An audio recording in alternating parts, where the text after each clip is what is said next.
Praise the Lord. കർത്താവിൻ്റെ ധന്യതിരുനാമം ഇന്നേ പ്രഭാതത്തിൽ മഹിമപ്പെടുമാറാകട്ടെ. ആ, ഒരു പ്രഭാതം കൂടി കർത്താവ് നമുക്ക് ആയുസ്സോടെ, ആരോഗ്യത്തോടെ, ബലത്തോടെ തന്നതോർത്ത് കർത്താവിന് എല്ലാ മാനവും മഹത്വവും അർപ്പിക്കാം. ദൈവവചനം ചിന്തിക്കുവാൻ, ദൈവവചനത്തിന് ചുറ്റാകെ ഇരിക്കുവാൻ, ദൈവവചനം കാതിൽ കൂടെ കേൾക്കുവാൻ ഭാഗ്യം സിദ്ധിച്ച ജനത്തിന് എല്ലാവർക്കും യേശു കർത്താവിൻ്റെ നാമത്തിൽ വന്ദനം പറയുന്നതോടൊപ്പം കർത്താവിന് എല്ലാ മാനവും മഹത്വവും ഒരുമിച്ച് അർപ്പിച്ചുകൊണ്ട് ഇന്നത്തെ വേദവചന ധ്യാന ചിന്തയിലേക്ക് പ്രവേശിക്കുന്നതിനായി യെശയ്യാ പ്രവാചകന്റെ പുസ്തകം 58 അധ്യായം അതിൻ്റെ 11 വാക്യം. Isaiah chapter 58 verse 11. യഹോവ നിന്നെ എല്ലായ്പ്പോഴും നടത്തുകയും വരണ്ട നിലത്തിലും നിന്റെ വിശപ്പടക്കി നിന്റെ അസ്ഥികളെ ബലപ്പെടുത്തുകയും ചെയ്യും. നീ നനവുള്ള തോട്ടം പോലെയും വെള്ളം പറ്റിപ്പോകാത്ത നീരുറവ് പോലെയും ആകും. കേട്ടിട്ടുള്ളതും ഇടയ്ക്കൊക്കെ പ്രാർത്ഥനയ്ക്ക് ഉപയോഗിക്കുന്നതുമായൊരു വചനമാണ്. ഒരു അനുഗ്രഹത്തിൻ്റെ വചനമാണ്. കർത്താവ് നടത്തുന്ന വഴികളാണ്. പക്ഷേ ഈ 58 അധ്യായത്തിൽ ആദ്യം തൊട്ട് പറയുമ്പം ജനത്തോട് മടങ്ങി വരുവാനുള്ള ഒരാഹ്വാനമുണ്ട്. ഉറക്ക വിളിക്കുക, നിലവിളിക്കുക, കാഹളം പോലെ നിന്റെ ശബ്ദമുയർത്തി ജനത്തിന് അവരുടെ ലംഘനത്തെയും യാക്കോബ് ഗൃഹത്തിന് അവരുടെ പാപങ്ങളെയും അറിയിക്കുക എന്ന് പറഞ്ഞാണ് വചനം തുടങ്ങുന്നത്. അത് തുടങ്ങിയിട്ട് താഴോട്ട് വരുമ്പോൾ പറയുന്നു ഉപവാസം എന്താണെന്നൊരു നല്ല എക്സ്പ്ലനേഷൻ. ഉപവാസം എന്ന് പറഞ്ഞാൽ നമ്മൾ പറയുന്നത് പോലെ പട്ടിണി കിടക്കുന്നതോ അല്ലെങ്കിൽ മുഖം വാടിയിരിക്കുന്നതോ പള്ളിയിലിരിക്കുന്നതോ അങ്ങനെയല്ല. ഉപവാസം എന്ന് പറയുന്നതിന് നല്ലൊരു എക്സ്പ്ലനേഷൻ അതിനകത്തുണ്ട്. ദൈവത്തിന് പ്രസാദമുള്ള ഉപവാസം അല്ലെങ്കിൽ ദൈവത്തിന് പ്രസാദമുള്ള അത് എന്താണെന്ന് വിശപ്പുള്ളവൻ ആഹാരം നുറുക്കി കൊടുക്കുന്നതും അലഞ്ഞു നടക്കുന്ന സാധുക്കളെ നിന്റെ വീട്ടിൽ ചേർത്ത് കൊള്ളുന്നതും നിന്റെ ആയിരിക്കുന്നവർക്ക് നിന്നെ തന്നെ മറയ്ക്കാതിരിക്കുന്നതും എന്നൊക്കെ പറഞ്ഞ് താഴോട്ട് പറയുമ്പം അപ്പോൾ ദൈവം നിന്നെ പ്രസാദിക്കുമെന്നും യഹോവയുടെ പ്രസാദമാണ് പറയുന്നത്. എന്നിട്ട് താഴേക്ക് വരുമ്പോൾ വായിച്ചൊരു വാക്യമാണിത്. അപ്പോൾ ഇതിനകത്തൊരു നല്ല ഒരു മടങ്ങിവരവിൻ്റെ ആഹ്വാനം ഈ അധ്യായത്തിനകത്തുണ്ട്. യെശയ്യാ പ്രവാചകൻ ഒരു മൈൽഡായിട്ട്, ചില ഭാഗങ്ങളിൽ വളരെ മൈൽഡായിട്ടും ദൈവത്തിൻ്റെ കരുണയെക്കുറിച്ചും അപ്പോൾ തന്നെ ദൈവത്തിൻ്റെ ന്യായവിധിയെക്കുറിച്ചും ഒരുപോലെ പ്രവചിക്കുന്ന പ്രവാചകനാണ്.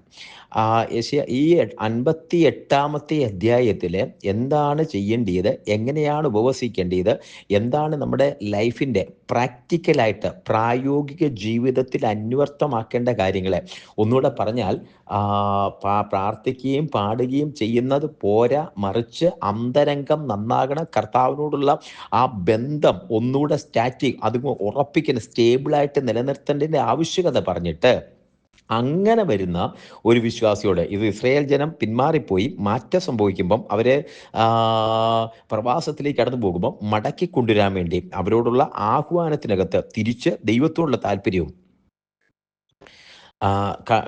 പിന്നെ ജനത്തോട് കാണിക്കേണ്ടത് ദൈവത്തോട് ആത്മാർത്ഥതയും ദൈവത്തോട് വിശ്വാസവും ദൈവത്തോട് ആരാധനയും ദൈവത്തോട് പൂർണ്ണ സമർപ്പണവും കാണിക്കുമ്പോൾ തന്നെ സഹവിശ്വാസികളോട് സഹജീവികളോട് കാണിക്കേണ്ട കരുണയും ആർദ്രതയും ഇതിനകത്ത് വിളിച്ചോതുന്നു. ദൈവത്തോടുള്ള ബന്ധം ഒന്ന് ഹൊറിസോണ്ടല്, ഒന്ന് വെർട്ടിക്കലാണ്. വെർട്ടിക്കൽ റിലേഷൻഷിപ്പ് ദൈവമായിട്ടുള്ള, അത് ലംബമായി ദൈവത്തോടുള്ള ബന്ധമാകുമ്പോൾ ഹൊറിസോണ്ടലായിട്ട് തിരശ്ചീനമായിട്ടൊരു ബന്ധമുണ്ട്. അത് സഹവിശ്വാസികളോട് സഹജീവികളോടുള്ള കരുണയാണ്, ആർദ്രതയാണ്.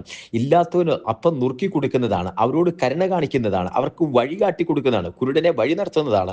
അതുകൂടി ഉറപ്പിക്കുന്ന ഒരു വചനമാണ്. അതിനുശേഷം പറയുന്ന അതിൻ്റെ ഒരു കൺക്ലൂഷൻ പോലെ പറയുന്ന വാക്കാണ്, അങ്ങനെ ചെയ്യുമ്പോൾ യഹോവ നിന്നെ എല്ലായ്പ്പോഴും നടത്തുകയും വരണ്ട നിലത്തിലും അതിന് തൊട്ട് മുന്നുള്ള വാക്യം പറയുന്നത്, അങ്ങനെ വിശപ്പുള്ളവനോട് നീ താല്പര്യം കാണുകയും കഷ്ടത്തിലിരിക്കുന്നവരോട് തൃപ്തി വരുത്തുകയും ചെയ്യുമെങ്കിൽ നിന്റെ പ്രകാശം ഇരുളിൽ ഉദിക്കും, നിന്റെ അന്ധകാരം മധ്യാഹ്നം പോലെയാകും. യഹോവ നിന്നെ എല്ലായ്പ്പോഴും, അതിനുശേഷമാണ് ഈ വാക്ക് പറയുന്നത്, യഹോവ നിന്നെ എല്ലായ്പ്പോഴും നടത്തുകയും വരണ്ട നിലത്തിലും നിന്റെ വിശപ്പടക്കി നിന്റെ അസ്ഥികളെ ബലപ്പെടുത്തുകയും ചെയ്യും. നീ നനവുള്ള തോട്ടം പോലെയും വെള്ളം വറ്റിപ്പോകാത്ത നീരുറവ് പോലെയും ആകും. അതുകൊണ്ടാണ് ഈ വചനത്തിന് ഒരുപാട് പ്രാധാന്യമുണ്ട്. ഇത് മാത്രം അടർത്തിയെടുത്ത് ഈ വാക്യം മാത്രം അടർത്തിയെടുത്താൽ ഇത് ഭയങ്കര അനുഗ്രഹത്തിന്റെ വാക്യമാണ്. എന്നാൽ ദൈവത്തോടുള്ള അനുഗ്രഹം പ്രാപിക്കാൻ ചില വ്യവസ്ഥകൾ ഉണ്ടെന്ന്, ദൈവത്തോടുള്ള അനുഗ്രഹം റിസീവ് ചെയ്യുന്നതിന് ചില വ്യവസ്ഥകൾ ദൈവം കൽപ്പിച്ചാക്കിയിട്ടുണ്ടെന്ന് ഉറപ്പിക്കുന്ന ഒരു വേദവചനമാണ് ഇവിടെ നാം കാണുന്നത്. ദൈവത്തോടുള്ള അതേ ബന്ധം ഉറപ്പിക്കുമ്പം തന്നെ ദൈവത്തോടുള്ള അനുഗ്രഹം ഇങ്ങോട്ട് റിസീവ് ചെയ്യാൻ ദൈവം വെച്ചിരിക്കുന്ന ചില വ്യവസ്ഥകളുണ്ട്.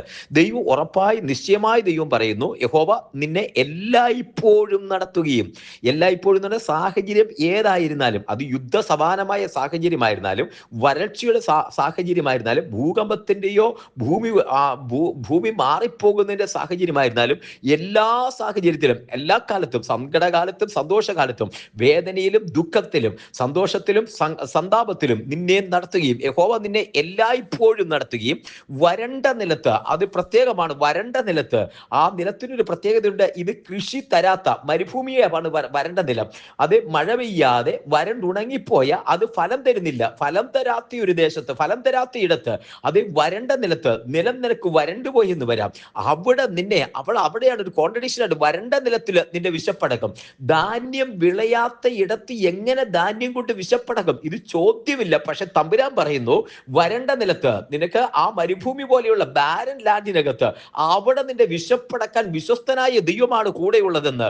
അതേ, നിന്റെ അസ്ഥികളെ ബലപ്പെടുത്തുകയും ചെയ്യും. നിന്റെ അസ്ഥികൾ ക്ഷയിച്ചു പോകുകയില്ല, മറിച്ച് നിന്റെ അസ്ഥികൾ ബലപ്പെട്ടിരിക്കും. ഇത് ദൈവത്തിന്റെ വാഗ്ദത്ത വചനമാണ്, ദൈവിക വാഗ്ദത്ത. ഇത് നിന്റെ അസ്ഥികൾ ബലപ്പെട്ടിരിക്കും.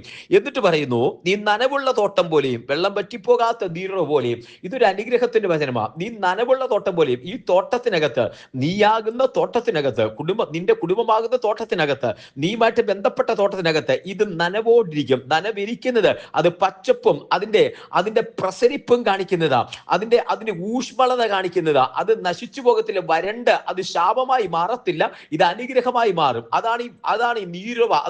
അതുകൊണ്ടാണ് പറയുന്നത്, നീ നനവുള്ള തോട്ടം. ഈ തോട്ടത്തിൽ നനവുണ്ടാകും. നമ്മൾ ഈ ചില ഏലത്തോട്ടങ്ങളിലോ തേയിലത്തോട്ടങ്ങളിലോ അല്ലെങ്കിൽ അങ്ങനെയുള്ള തോട്ടങ്ങളിലൊക്കെ ചെറിയ ഇങ്ങനെ ഓസ് പോലെ ഇട്ടിട്ട് ഈ വെള്ളം അടിക്കുന്നത് കണ്ടിട്ടുണ്ട്. ഓസ് പോലെ ഇട്ടിട്ട് അതിൻ്റെ ഇടയ്ക്കൂടെ, ആ ചെടികളുടെ ഇടയ്ക്കൂടെ ഇങ്ങനെ ഓസ് പോലെ ഇട്ട് അതിന് വെള്ളം അടിക്കും. അത് ഇട്ടേക്കുന്നത് അത് വരണ്ടു പോകാതിരിക്കാനാ. ആ കഠിനമേറിയ വെയിൽ വരുമ്പോൾ, ചൂട് വരുമ്പോൾ വരണ്ടു പോകാതിരിക്കാനാ. അപ്പൊ ഇവിടെ തമ്പുരാൻ പറയുന്നത്, നീ നനവുള്ള, അങ്ങനെ വെള്ളം അടിക്കുന്ന ഒരു തോട്ടം എപ്പോഴും നനവുള്ളതായിരിക്കും. നീ നനവുള്ള തോട്ടം പോലെ ആയിരിക്കും. അതിന്റെ അർത്ഥം ഉണങ്ങിപ്പോകത്തില്ല, ഇത് നടുന്നത് ഉണങ്ങിപ്പോകത്തില്ലെന്ന്, വരണ്ടു പോകത്തില്ലെന്ന്, പ്രതീക്ഷയുള്ള നാമ്പാകുമെന്ന്, അതിനെ പ്രതീക്ഷിക്കുന്ന നാമ്പ് തന്നെ അതിനകത്ത് കിട്ടുമെന്ന്, ഉണങ്ങിപ്പോകാത്ത, നീ നനവുള്ള തോട്ടം പോലെയും, അതേ വെള്ളം പറ്റിപ്പോകാത്ത നീരുറവ. അങ്ങനെ ഒരു നീരുറവയുണ്ട്. നീരുറവ വെള്ളം പറ്റിയാൽ പിന്നെ നീരുറവയെ ഉറവയെന്ന് വിളിക്കത്തില്ല. എന്നാൽ വെള്ളം വറ്റിപ്പോകാത്ത നീരുറവയുണ്ട്. ഇതിന്റെ പ്രത്യേകത, മരുഭൂമിക്കകത്തുള്ള നീരുറവ ഒരിക്കലും വറ്റിപ്പോകാത്ത ചില നീരുറവകളുണ്ട്.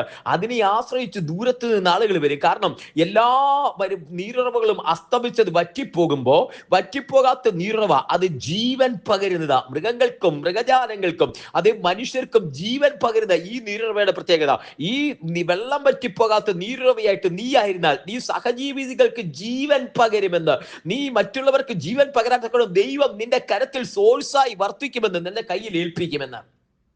അപ്പൊ ഈ വചനത്തിന്റെ ഒരു കൺക്ലൂഷനിലേക്ക് വന്നാൽ, ഒരു മാറ്റത്തിന്റെ, ഒരു ട്രാൻസ്ഫോർമേഷന്റെ, വ്യക്തി ജീവിതത്തിൽ ഒരു ട്രാൻസ്ഫോർമേഷന്റെ, ഉപവാസത്തിന്റെ ഒരു ഡെഫിനിഷൻ, അതിനകത്തൊരു ട്രാൻസ്ഫോർമേഷന്റെ, സഹജീവികളോട് കരുണ കാണിക്കുന്ന, നിന്നെ ദൈവം അനുഗ്രഹിക്കാതെ വിടുകയില്ലെന്ന്, ദൈവം നിന്നെ തള്ളിക്കളയില്ലെന്ന്, ചേർത്ത് പിടിക്കുമെന്ന്, അപ്പൊ തന്നെ നിത്യത വരെ എത്തിക്കുന്ന, വെള്ളം വറ്റിപ്പോകാത്ത നീരുറവ പോലെ, നനവുള്ള തോട്ടം പോലെ നിന്നെ നിർത്തും. നിന്റെ ഫലം അനേകർക്ക് പ്രയോജനമാകും. അനേകർക്ക് പ്രയോജനമുള്ള ഫലം നിന്നിൽ നിന്നുണ്ടാകും. യോസഫിനെ കുറിച്ച് പറയുന്നു, ഫലപ്രദമായ വൃക്ഷം. ഇതാണ് ഫലപ്രദമായ വൃക്ഷം. അതാ വെള്ളം വറ്റിപ്പോകാത്ത, അതേ നനവുള്ള തോട്ടം, ഫലപ്രദമായ വൃക്ഷം. അതിന്റെ ഫലം എല്ലായ്പ്പോഴും ഉണ്ടാകും. ജോസഫിനെ പോലെ അതുപോലൊരു അവസ്ഥയിലേക്ക് ദൈവം നമ്മളെ നടത്തും. ദൈവത്തിലേക്ക് സമർപ്പിക്കാം, ഒരുമിച്ച് പ്രാർത്ഥിക്കാം. സ്വർഗീയ പിതാവേ, ഞങ്ങൾ ഒരുമിച്ച് പ്രാർത്ഥിക്കുന്നു. ജനത്തെ അനുഗ്രഹിച്ച് പ്രാർത്ഥിക്കുന്നു. വചനം കേൾക്കുന്ന എല്ലാവരെയും അങ്ങയുടെ നാമത്തിൽ അനുഗ്രഹിച്ച് പ്രാർത്ഥിക്കുന്നു. വെള്ളം വറ്റിപ്പോകാത്ത നീരുറവ പോലെ, നനവുള്ള തോട്ടം പോലെ ജനത്തെ അനുഗ്രഹിച്ചിരിക്കാൻ സ്തോത്രം. കർത്താവ് അത് ചെയ്യുന്നതിനായി സ്തോത്രം ചെയ്യുന്നു. തൃക്കരങ്ങളിൽ സമർപ്പിക്കുന്നു. ദൈവത്തിന്റെ നീതി വെളിപ്പെടുത്തുന്നതിനായി നന്ദി. അങ്ങയുടെ നാമത്തിൽ ജനത്തെ അനുഗ്രഹിച്ച് പ്രാർത്ഥിക്കുന്നപ്പാ, സ്വർഗം ഞങ്ങളോട് കൂടിയിരിക്കുന്നതിനായി സ്തോത്രം. അവിടുന്ന് പ്രാർത്ഥന കേട്ടിരിക്കാൻ സ്തോത്രം ചെയ്യുന്നു. ജനത്തെ ഒരു പ്രാവശ്യം കൂടെ അനുഗ്രഹിച്ച് പ്രാർത്ഥിക്കുന്നു. തൃക്കരങ്ങളിൽ സമർപ്പിക്കുന്നു. പ്രാർത്ഥന കേട്ടിരിക്കാൻ സ്തോത്രം. യേശുവിൻ നാമത്തിൽ തന്നെ. ആമേൻ, ആമേൻ. കർത്താവ് എല്ലാവരെയും അനുഗ്രഹിക്കട്ടെ. ദൈവം കൂടിയിരിക്കട്ടെ. നാളെ നമുക്ക് വീണ്ടും കാണാം. അതുവരെ വിശാലമേറിയ കർത്താവിന്റെ ചെറുകടിയിൽ നാം മറക്കപ്പെടട്ടെ. God bless you and thank you so much.